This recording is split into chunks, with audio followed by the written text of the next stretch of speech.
um jovem de 21 anos, do interior de Minas Gerais, que tem dedicado a sua vida ao seu irmão gêmeo, que ao nascer, por vítima de um erro médico, foi acometido por uma série de paralisias. E mais, como a literatura ajudou este menino de uma família simples a ser o primeiro colocado na Universidade de Medicina. Solta a vinheta.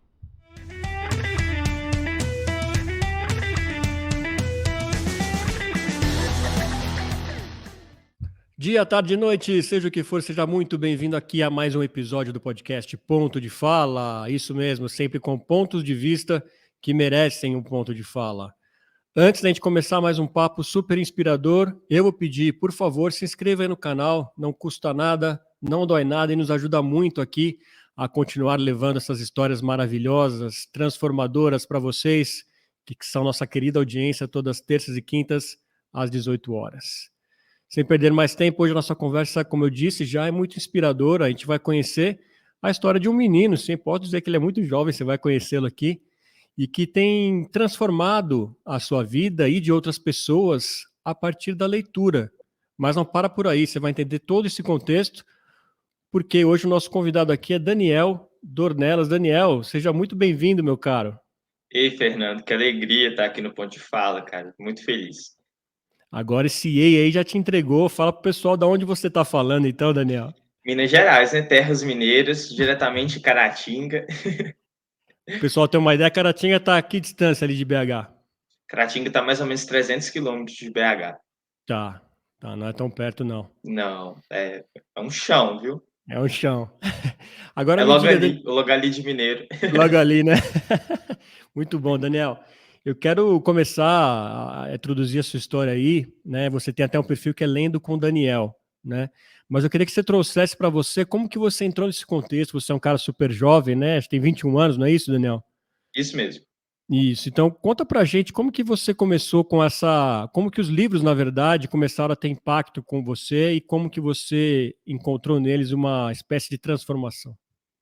Cara, eu venho de uma família muito humilde, muito simples, do interior de Minas Gerais.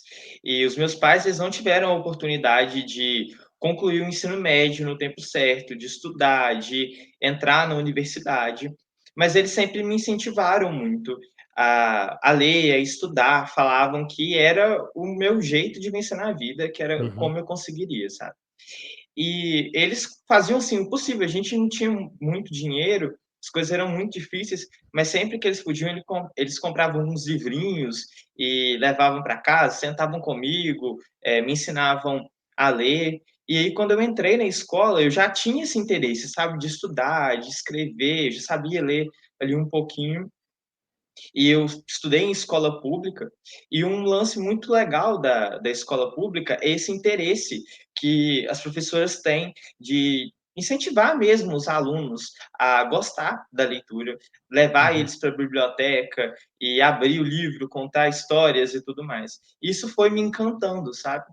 Tem um aspecto interessante disso, que como eu tenho um irmão que é uma pessoa com deficiência, um irmão gêmeo, Uhum. e a nossa família é muito simples mesmo, a gente passa por muita dificuldade financeira, eu meio que queria fugir um pouco dos problemas da vida real, sabe? Tá. E eu encontrei nos livros o meu lugar no mundo. Os livros eram um lugar, um espaço que me acolhia, que me abrigava e Uhum. permitia que eu esquecesse, eu me desligasse, mesmo que por alguns minutos ou algumas horas, da realidade que era tão difícil. E foi assim que eu me apaixonei pelo universo da literatura e nunca mais deixei de lado. Você contou aí do seu irmão, Daniel. Acho legal você tocar nesse ponto, né, da história, que vocês, como você disse, são gêmeos, mas parece que aconteceu um erro médico no nascimento de vocês, né? Conta essa história aí, como que foi para os seus pais, inclusive, encarar isso. Sim, cara. O que que acontece? No dia do nosso parto, né, a minha mãe foi levada para um hospital privado daqui de Caratinga, que atendia pelo SUS, né, a gente não podia pagar pelo um parto, atendimento, né, e tudo mais.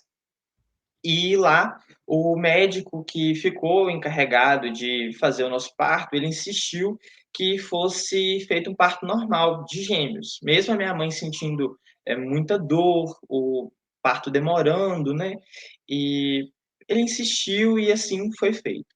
Eu nasci primeiro e passou um longo tempo entre o meu nascimento e o nascimento do Davi. Ele Uhum. teve um quadro de hipóxia cerebral, então faltou oxigênio no cérebro dele. Se Putz. tivesse acontecido, né, uma conduta de fazer uma cesárea, de emergência ou alguma coisa do tipo, talvez isso não tivesse, acontecido. Minha mãe, mesmo apesar de todas os desafios financeiros, ela conseguiu fazer um pré-natal bacana, levar os exames, né, e aconteceu, assim, esse erro, essa imprudência do médico. Acontece também que ele realizou várias outras coisas, por exemplo, existem algumas manobras feitas durante o Uhum. parto, por exemplo, jogar o peso sobre a barriga da mãe ou fazer a episiotomia, né, que é um corte ali na Uhum. vagina, que chega a ser até uma mutilação, na teoria de que o bebê vai nascer mais fácil, sendo que, na verdade, só causa dor mesmo. Sim. E isso tudo foi feito, isso tudo aconteceu. O médico, minha mãe conta que ele chegou a fumar dentro da sala de parto, sabe? Meu Deus do céu. Sério. E, enfim, foi muito difícil. Isso causou, então, esse quadro de hipóxia cerebral e o Davi teve paralisia cerebral em Puxa vida. decorrência dessa hipóxia. Hoje a gente sabe que ele também tem um outro diagnóstico, né, dentro da paralisia, que é o de síndrome de Rasmussen, que é uma desordem neurológica rara e progressiva que gera crises frequentes e severas e leva à perda de habilidades. É como se o Davi vivesse apenas com metade do cérebro. Uhum. Então, é uma situação muito complicada, muito delicada, mas que serviu também, de certa forma, de inspiração para mim. O Davi, ele me fez ter esse desejo de mudar, de certa forma, o mundo através da saúde, até porque a gente sofreu muito com atendimentos ruins, de médicos, profissionais de saúde no geral, sabe. Às vezes por não ter Uhum. um dinheiro para pagar um atendimento particular, não que ser mal atendido seja uma desculpa, para o SUS, jamais. Claro. Mas isso acontecia muito com certa frequência, minha mãe chegava em casa chorando após consultas médicas, sabe. Então, veio daí esse desejo de ser médico, vem do Davi esse desejo de conhecer histórias, de contar histórias, de criar personagens com deficiência.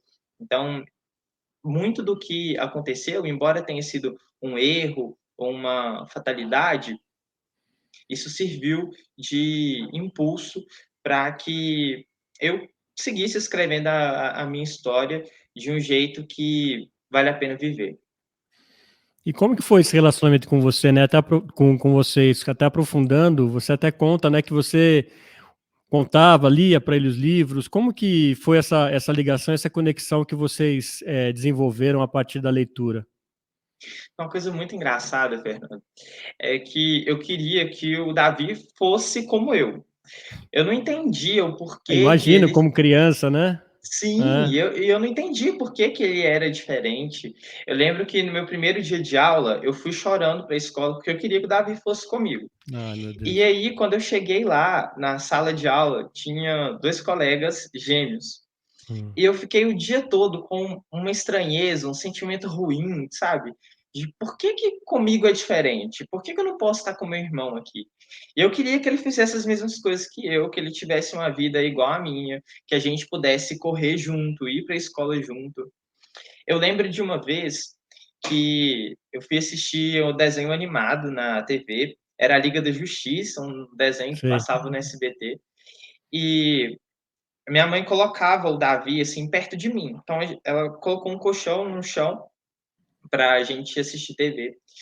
E foi ali que eu percebi que o Davi não direcionava o olhar para a TV, que ele não tinha aquele impulso de comemorar quando o herói vencia o vilão, Uhum. e não era do mesmo jeito que eu fazia.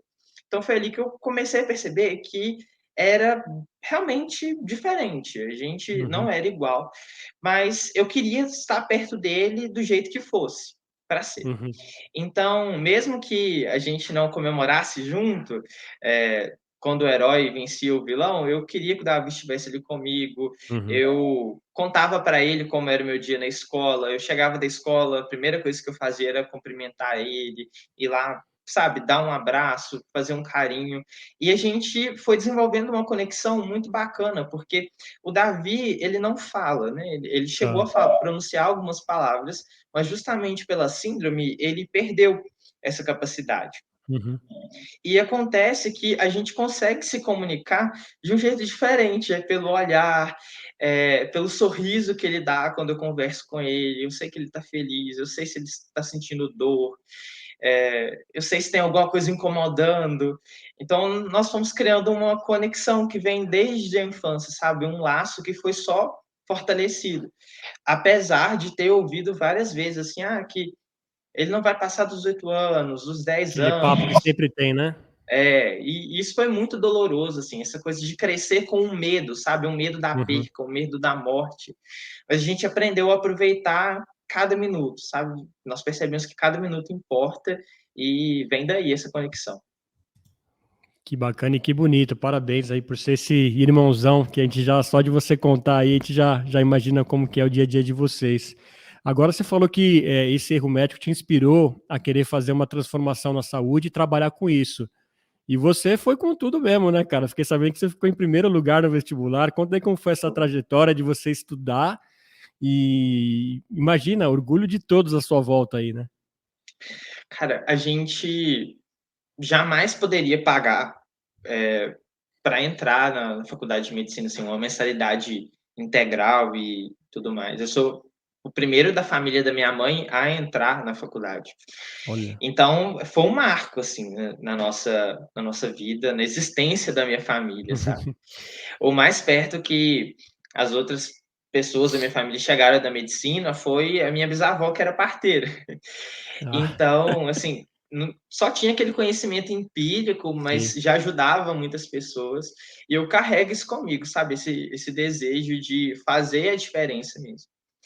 E o fato de a gente ter recebido um atendimento muitas das vezes precário, fez com que eu tivesse vontade de fazer diferente, de mostrar que dá sim para atender as pessoas de uma forma humana, que parece até ser redundante, né, falar em medicina humana, uma medicina Uhum. humanizada, mas é uma coisa tão rara. Às vezes a gente está tão acostumado a ver profissionais de saúde que só enxergam a doença e não enxergam uma pessoa que está atrás da doença, sabe?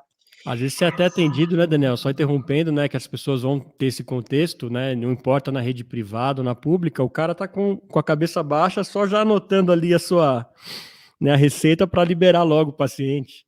Sim, tem um computador na frente É. entre o paciente e o médico. O cara não olha no seu rosto, ele não levanta para te tocar, para te examinar. Uhum. É algo precário na maior parte das vezes. E dói muito você entregar a vida de uma pessoa que você ama, levar ela para um atendimento e você sentir que essa pessoa não significa nada para quem está atendendo, para quem vai Sim. medicar, para quem vai tratar, para quem vai cuidar, ver ela ser deixada de lado, sabe, pelas outras pessoas. E é sempre isso, é sempre o amor de alguém. O Davi é a pessoa que eu mais amo, assim, na vida toda. Eu brinco que ele é a minha metade, né? Então, quando eu Uhum. levo ele para um hospital ou para uma consulta, é como se eu estivesse me entregando ali de corpo e alma para quem Uhum. vai cuidar dele. Tem toda uma confiança. E entender isso, sabe? Entender a diferença que faz ter uma boa relação médico-paciente, a diferença que um profissional de saúde consegue fazer na vida de uma pessoa, porque eu digo isso porque quando a saúde do Davi é bem lá em casa, tudo vai bem. Quando o Uhum. Davi está tranquilo, está saudável, não precisa ficar internado, as coisas fluem melhor, a gente passa menos dificuldade, eu Uhum. consigo estudar melhor, fazer as minhas coisas de um jeito melhor. E quando o Davi precisa ficar internado e uma pessoa não compreende a necessidade de minha mãe estar perto dele, a pessoa não ouve a minha mãe, sendo que a minha mãe é quem mais entende o Davi no mundo todo, ela é especialista em Davi. E às vezes ela é ignorada, sabe? Ela fala, não, ele tá assim, e aí o médico, não, eu estudei tal coisa, não é desse jeito, não. Sendo que a gente vive isso na prática, Claro, sabe? E já são 21 anos. Então faz toda a diferença. E ver essa diferença foi o que me inspirou a entrar nessa jornada da medicina, que era algo sempre impensável para mim. Eu olhava para a realidade da minha família e pensava assim, eu não vou conseguir, não faz sentido, não tem ninguém da minha família que entrou na universidade para me dizer qual é o caminho que eu tenho que seguir. Tá cheio de gente aí com dinheiro para pagar boas escolas, bons cursinhos, para pagar universidades privadas e sem chance. Eu estou na escola pública, quando eu formar no ensino médio, vou precisar trabalhar para ajudar na minha família, minha casa, não tem condição.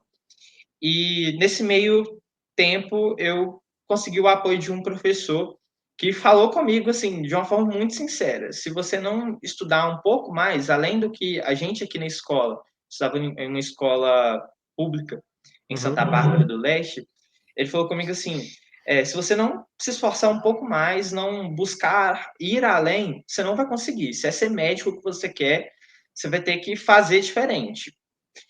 E um dia eu fiquei com muita raiva dele, fiquei muito chateado.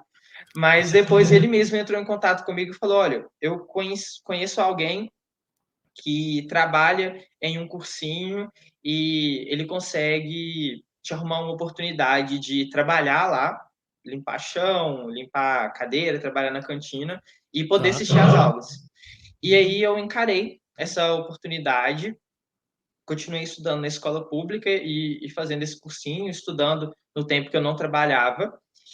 E em 2019, eu recebi uma outra oportunidade, mais uma vez de uma professora da escola pública, onde ela falou comigo assim: olha, tem um concurso de redação da Secretaria Estadual de Educação de Minas Gerais com a Assembleia Legislativa para falar sobre a importância da educação no combate à violência contra a mulher e ao feminicídio. E eu achei esse concurso, sim, a sua cara, você gosta de escrever, está escrevendo bem em redação, o que você acha de participar? E eu abri o edital já meio desanimado, porque parecia ser algo muito grande para mim, sabe? Às vezes a gente é treinado para desacreditar e pensar que tudo é maior que Sim. a gente. Mas eu abri o edital e vi que o prêmio era um notebook. E o meu estava muito ruim, eu tinha comprado ele apanhando café lá na roça. Eu decidi participar. E escrevi a redação, e na redação eu citei um livro que marcou muito assim, a minha jornada, que foi o Conto da Aia, da Margaret Atwood. O livro virou série, tudo, fez bastante sucesso. E eu citei ele porque ele fala justamente sobre essa condição da violência contra a mulher, o feminicídio. As causas sociais sempre chamaram muita atenção. E esse texto foi aprovado, ficou em primeiro lugar em Minas.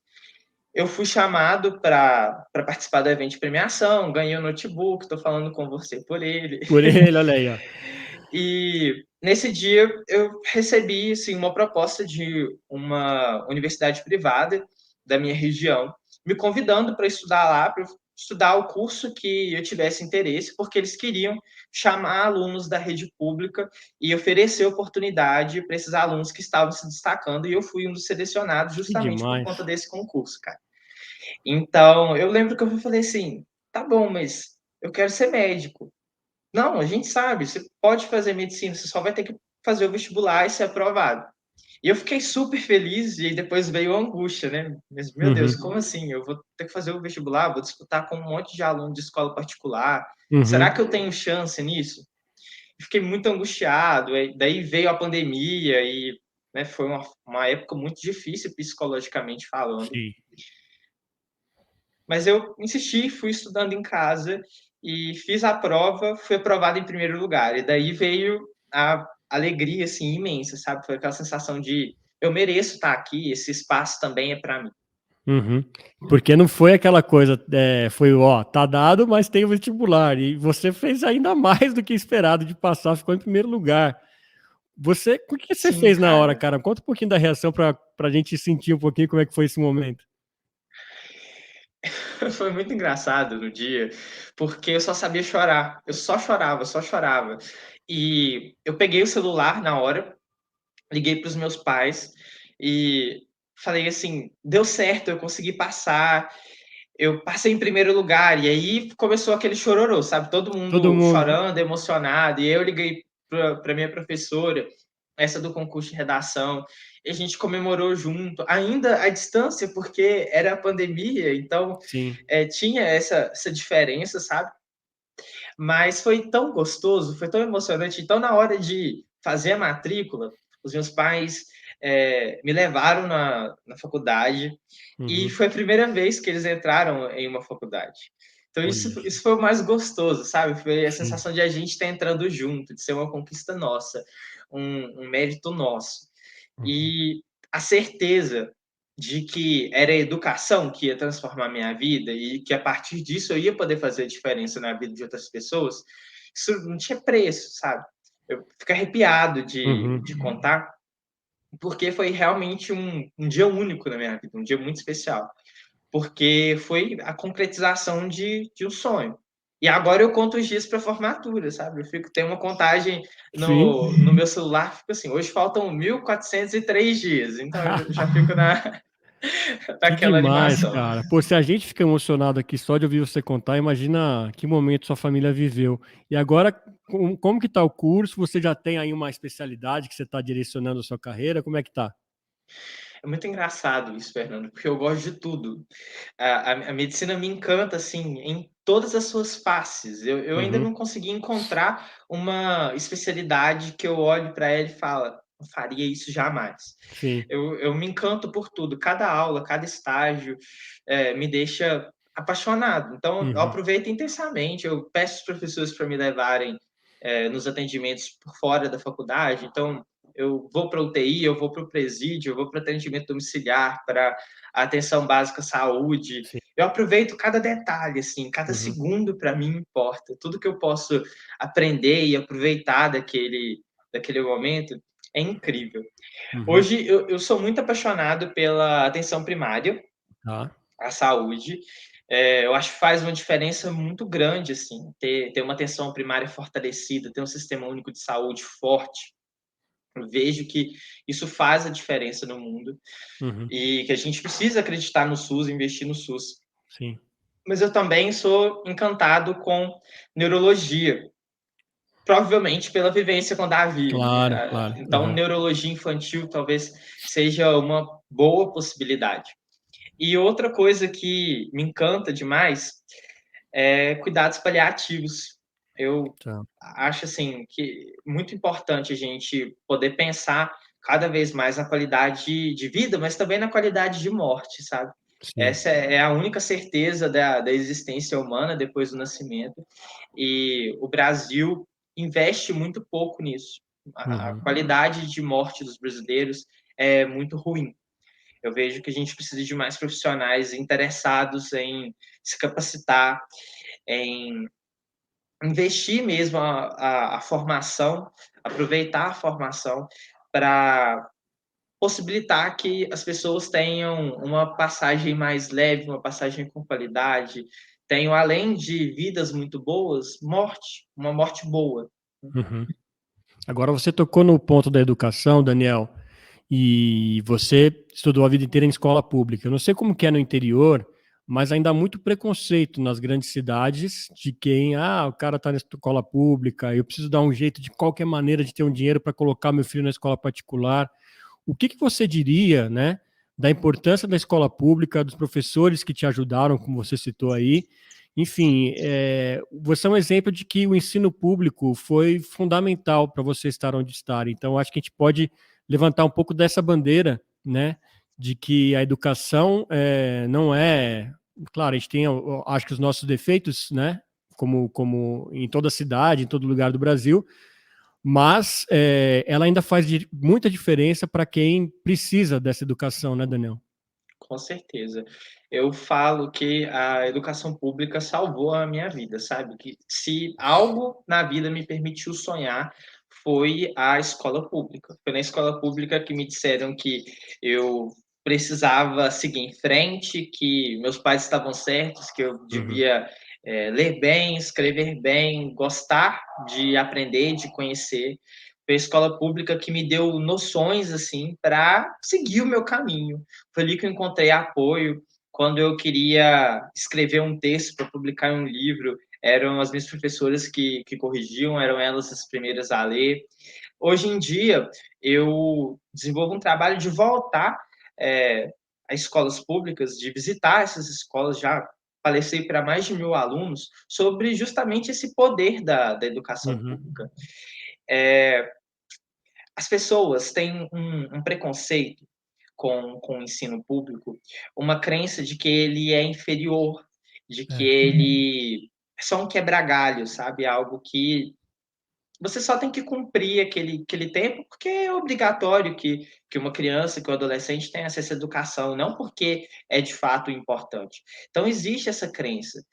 E eu mostro sempre que possível o quanto a educação pública me deu oportunidade. Uma oportunidade de participar, por exemplo, de Olimpíada de Língua Portuguesa, Olimpíada de Matemática, de participar de concursos, de mostrar que eu tinha interesse. Hoje, dentro de Minas Gerais, existem oportunidades para alunos do ensino público, de, por Uhum. exemplo, fazer um curso técnico no final da graduação. Existe um incentivo, né, para alunos que sempre estudaram em escolas públicas, uma cota para que eles possam ingressar, ou pelo ProUni, ou pelo SISU, em universidades públicas. Uhum. Então, é muito importante que a gente fale, sim, sobre as oportunidades, sobre aquilo que a escola pública te oferece de projeto para que você possa crescer e tudo mais. Eu não deixo, de forma alguma, de apontar aqueles erros que de fato existem. Sim. A nossa educação tem sido sucateada. Então, muitas das vezes, as pessoas que comandam são aquelas que também são sócias de colégios particulares, de grandes redes. Hum. Da mesma forma que acontece com o SUS, esse sucateamento do SUS, a gente vê isso na educação pública. Então, é importante que a gente lute para fortalecer, para que a educação pública cada vez receba mais investimentos, para que os professores, principalmente, sejam valorizados. O cara que faz todos os tipos de profissões. Não existe nenhuma profissão que não passa por um professor em algum momento. E Uhum. muitas das vezes a gente vê os professores precisando queimar lá a cara no sol, no meio da rua, para conseguir o mínimo, que é um piso salarial, o mínimo, que é receber o seu salário no tempo certo, salário, às vezes, que são muito abaixo do que deveriam ser. Eu falo, assim, por experiência própria, a escola em que eu estudei por 10 anos da minha vida, ela desabou e foram 6 anos de luta para que a gente conseguisse um novo prédio. Então, Desabou, só contextualizando, Daniel, por conta de chuva, o que que foi? a gente tinha um prédio bem grande, sabe? Ele ficava próximo a um barranco. Tá. E com a frequência das chuvas, um bloco da escola começou a cair. E aí logo esse bloco foi interditado. Só que como isso foi aumentando, a Defesa Civil começou a interditar o bloco inteiro. Então, no Hum. início, quando eu cheguei no sexto ano do ensino fundamental, a gente começou a estudar em garagens espalhadas pela cidade, salão paroquial, quando a escola foi completamente fechada. Então, eram Caramba. salas extremamente apertadas, na beira de rio, com um odor muito forte, mosquitos, salas muito quentes. E entrava governador, saía governador e a gente não via nenhum andamento disso, sabe? Sim. Foi uma situação extremamente triste. E para os professores conseguirem esse direito de dar aula, de trabalhar em um lugar adequado, e para os alunos conseguirem o direito de estudar em um lugar adequado, a gente precisou fazer greve. Então, os alunos Caramba. decidiram parar de ir à escola enquanto não tivesse um andamento, um projeto para que a gente conseguisse a construção de um novo prédio. Eu mesmo fui para diversas manifestações, a gente parou a BR, fizemos de tudo para chamar a atenção e mostrar que era necessário investir naquela escola, que nós éramos entre 800 a 1.000 alunos. Então, era Caramba. muita gente que dependia, era a única escola do município que Sim. atendia ensino médio, era a nossa única opção e a gente era esquecido. Então, falar que a escola pública é muito importante é um fato, é uma necessidade. Assim como é uma necessidade apontar os problemas, a necessidade de investimento, a necessidade de políticas públicas mesmo que tenham esse interesse de fortalecer o ensino público no nosso país. Uhum. Não, sem dúvida, concordo contigo. É mais ou menos a gente caminhar junto com dar a relevância e importância, né, para não afastar as pessoas desse preconceito e ao mesmo tempo fazer a cobrança. Isso é muito importante. E parabéns a vocês, alunos, aí, pela essa mini revolução muito importante que vocês fizeram aí. Agora eu quero voltar aos livros, Daniel. Quero voltar a esse seu relacionamento de amor aí com a literatura. Você lembra qual foi o primeiro livro que você teve contato, ou os primeiros ali? Conta aí pra gente entrar um pouquinho na sua história aí da infância. O primeiro livro que eu li, o primeiro livro assim com mais de 100 páginas, foi na escola. Ele se chama A Jornada, ele foi publicado aqui no Brasil pela editora Novo Conceito. Hum. Hoje em dia acho que já está até fora de linha de produção, mas foi uma história muito marcante para mim, porque ele contava literalmente a jornada de três irmãs que elas iam receber mais uma irmãzinha, né? A mãe delas estava grávida e a mãe sofre um acidente e vai para o hospital. E ela fica entre a vida e a morte junto com a bebê. E essas irmãs, elas descobrem uma lenda de uma espécie de santidade, sabe, na cidade delas ali, que poderia fazer um milagre. Mas para elas conseguirem chegar até essa santidade, elas deveriam passar por uma floresta, um rio, e várias situações muito desesperadoras para crianças. Então elas fogem de casa, elas saem ali em busca de conseguir esse milagre, essa oportunidade de salvar a vida da mãe, da irmãzinha. E eu me lembro que era muito legal, assim, ler esse livro, porque ele ficava em caixas. A primeira escola em que eu estudei, ela separava os livros em caixas. Essas caixas Tá. pertenciam àquela sala de aula específica, até porque a Sim. gente ficou sem biblioteca, né? Porque a biblioteca também desabou. Então, Uhum. aquelas caixas ficavam ali e outros alunos iriam usar. Então, a gente não poderia levar os livros para casa.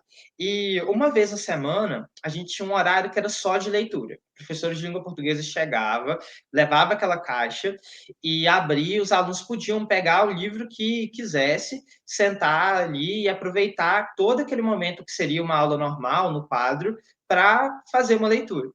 E toda semana eu pegava aquele livro para eu saber como que ia ser a continuação daquela história, o que ia acontecer com as meninas, se elas iriam ou não conseguir salvar a vida da mãe e da irmã. Foi, assim, uma leitura muito instigante que me fez ter esse desejo, sabe, de continuar lendo. E tem toda essa importância da escola, né? Foi a escola que me apresentou esse livro, foi na Sim. escola pública que eu conheci ele. E quando eu entrei de férias, que não tinha a escola, eu não tinha dinheiro, meus pais não podiam pagar para que a gente tivesse, por exemplo, uma estante como essa que está aqui atrás de mim. Sim. Eu comecei a juntar minhas moedinhas, fazer o possível para que eu pudesse comprar livros e em promoção, em lojas e tudo mais, para ler durante as férias. Uhum. E foi assim que eu descobri um universo ali na internet, onde tinha um monte de gente que gostava de falar sobre literatura e comecei a me conectar com esses leitores.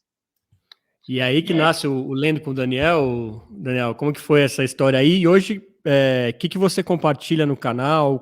Como que é a sua audiência? Eles são mais interessados em o quê? Só para a gente entender aí como que você tem promovido através do seu canal aí, que já tem bastante seguidores, né, a importância da literatura. Cara, o Lendo com o Daniel é um projeto muito plural, um projeto que cresceu bastante. Se lá em 2016, quando eu tinha 15 anos, eu criei um perfil no Instagram simplesmente porque eu queria ver o que as outras pessoas estavam lendo, eu queria ter alguém para conversar comigo sobre o que eu lia. Hoje em dia, eu recomendo muitos livros para as Uhum. pessoas. E as pessoas, de fato, seguem essas dicas de leitura, elas também conversam comigo sobre o que elas estão lendo, eu recebo contato de escritores, de editoras que querem divulgar os seus livros no Lendo com o Daniel. Que Hoje eu legal. trabalho com o Instagram, então a gente tem um perfil lá com um pouco mais de 10 mil seguidores, tem uma comunidade bem engajada e interessante por lá. E além do trabalho no Instagram, tem um canal no YouTube e também um projeto que vai um pouco além das redes sociais, que é quando eu levo palestras para escolas públicas para falar sobre a importância da leitura, a importância da educação, recomendo livros. Eu faço um clube de leitura virtual também, com pessoas do Brasil inteiro, e produzo um programa de TV que é apresentado na região de Caratinga e também na internet, né? Então ele alcança a casa das pessoas pela TV UNEC, pelo Super Canal e uma coluna no jornal Que local. legal, cara. Então assim, eu faço um projeto em vários formatos, justamente com esse interesse de alcançar mais pessoas, sabe? Levar essa experiência que eu tenho com a leitura. A leitura é uma das coisas que eu mais me orgulho na minha vida, porque eu construí uma relação tão gostosa, Fernando, Uhum. com os livros, sabe? Quando eu tenho um problema, quando eu tenho algo que eu não consigo resolver, quando eu estou angustiado ou cansado, eu entrego para a literatura. Eu me entrego por É um inteiro, refúgio, assim. né, Daniel? Com os problemas e tudo mais, tudo que Uhum. tem direito. E de alguma forma, isso me ajuda a tranquilizar a alma, a solucionar aquilo que eu preciso de solucionar, a decifrar aquilo que eu preciso de decifrar. Então, é uma relação mesmo de amizade, que eu me orgulho muito. Então, para cada um desses formatos, desde Instagram, TikTok, YouTube, eu levo para as pessoas aquilo que eu tenho de melhor, que é esse amor pelos livros, essa crença de que dá para ter uma vida melhor através da literatura. Agora eu vou fazer uma pergunta que deve ser muito difícil para quem adora tanto livro, né? Então, acho que deve ser muito difícil ter um favorito. Mas qual que é aquele que fica na cabeceira ali, sabe? Aquele lá, meu, você vai para uma ilha, vai ter que poder levar só um livro. Qual que você Só um levaria, livro. Daniel?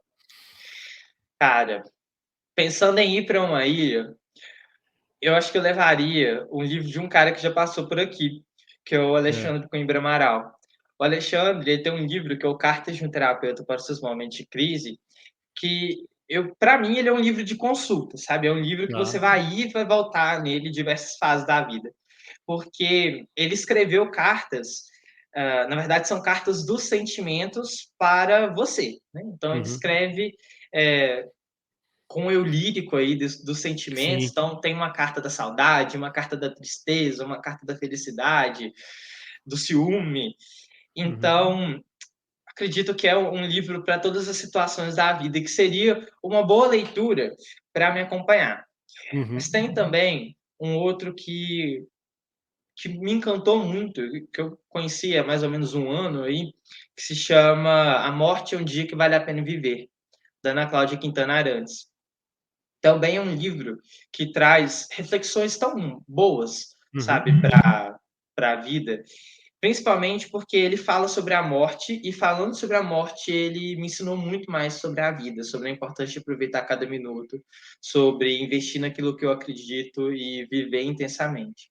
Aqui eu citei dois de não ficção, mas tem muito livro bom por aí, viu? Tem sim. Aliás, e agora? O que que você está lendo agora? De repente, para ser uma dica para as pessoas aí, o que que você está lendo nesse momento, está curtindo para aproveitar, para a gente ter um pouquinho do Lendo com o Daniel aqui dentro do ponto de fala? Ó, eu estou lendo um livro do Júlio Verne, que é A Ilha Misteriosa, um clássico, né? Muita gente teve contato com ele aí.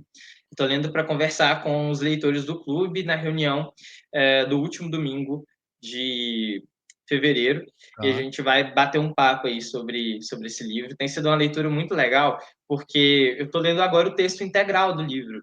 E quando eu tive contato pela primeira vez com a história, eu li uma adaptação que foi feita pela Clarice Lispector, então ela traduziu e Uhum. adaptou o texto, mais um texto infanto-juvenil, e agora eu posso voltar ao universo do Júlio Verne, mas como leitor mais crescido e tendo contato com o texto integral, tem sido muito gostoso, assim, sabe, descobrir essa evolução e essa mudança no meu gosto pela leitura também. Uhum. Muito legal. Uma curiosidade, Daniel, você chega a contabilizar, assim, tipo, já li tantos livros, ou você parou de contar em algum momento?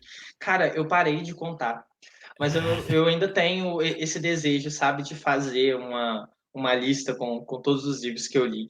Aham. Eu tenho um hábito muito bacana, assim, com a minha estante, que é o seguinte: eu não tinha dinheiro para comprar livros e eu Uhum. sempre quis ter uma estante bonita em casa, uma estante cheia de livros. Eu acho a coisa mais linda do mundo, sabe? Ter Uhum, um uhum. cantinho É com livros. maravilhoso. E eu comecei a receber, às vezes, livros de escritores, de editoras, para falar no Lendo com o Daniel. Então, chegavam uma boa quantidade de livros por aqui. E eu acabei doando muitos que eu li também, passando para frente, doando para escolas.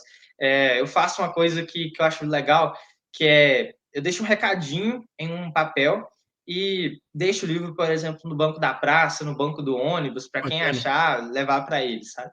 Uhum. E então eu não consigo contar aqui pela estante quantos que tem, mas em um feriadão aí desses eu vou sentar e tentar fazer os cálculos de quantos livros eu já li. Vai dar trabalho, Vai. mas você chegar lá. Mas eu acho E que ainda tô Daniel, chegando perto dos 1000, viu? que É. bacana, cara. Que legal. E Daniel, a gente tem a chance de ver o Daniel escritor, já que você escreve tão bem. Você tem esse desejo também de escrever, produzir a sua obra? Cara, eu já publiquei, né, algumas experiências, alguns contos em 6 livros. Hã, já inclusive participei da Bienal do Livro do Rio de Janeiro como escritor, foi uma experiência muito gostosa. Show. Uhum. Mas atualmente eu estou trabalhando em um projeto que é para contar um pouco da minha história com o Davi em um formato de ficção. Então, com uma ideia de trazer essa jornada aí dos dois irmãos, inspirada, né, na nossa vida, mas não com aquele teor assim motivacional. É, é mesmo a essência da nossa jornada, aquilo que a gente é, aquilo que a gente passou de um jeito diferente. Uhum. Então, é um trabalho aí atual. Sigo escrevendo e planejando para que ele ganhe vida aí nos próximos anos. Estou criando laços com editores, com profissionais do livro, para que, quem sabe, a gente consiga fazer isso em uma editora bacana e fazer isso acontecer. Estaremos na torcida aqui. Daniel, para a gente já encaminhar para o final aqui, queria que você deixasse uma mensagem que acho que eu guardei muito que você falou no começo, de que você tinha tudo ali para desistir, né, do seu sonho. O que fez você realmente tocar a vida em frente, ir atrás do seu sonho? E o que você diria para as pessoas que estão nesse momento ouvindo a gente, de repente, perto de desistir de alguma coisa que elas querem muito? Eu sempre tive muito medo, muito medo. Eu tinha medo da morte do meu irmão, eu tinha medo de a gente passar fome, eu tinha medo de não conseguir ajudar a minha família, de não conseguir viver os sonhos que eu tinha.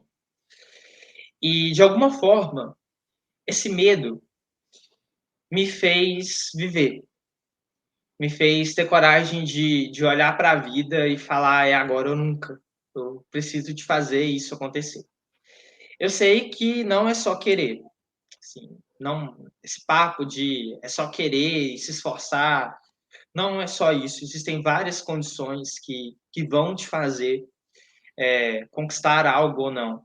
Eu falo sempre que o sucesso é uma soma de oportunidade e dedicação. Então, se você também tem algum medo que às vezes te acorrenta,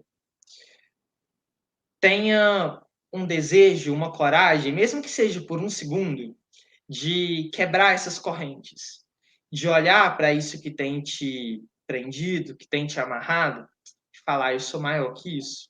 Eu vou me levantar, eu vou procurar uma oportunidade, eu vou me esforçar, eu vou fazer tudo aquilo que eu puder, dentro das minhas condições, dentro da minha realidade, para realizar o meu sonho.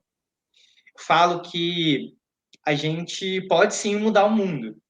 Talvez não mudar o mundo em dimensões continentais, talvez não exista o nome de uma escola com o seu nome, nem o nome de uma rua, nem talvez seu nome não apareça em livros didáticos daqui a vários anos.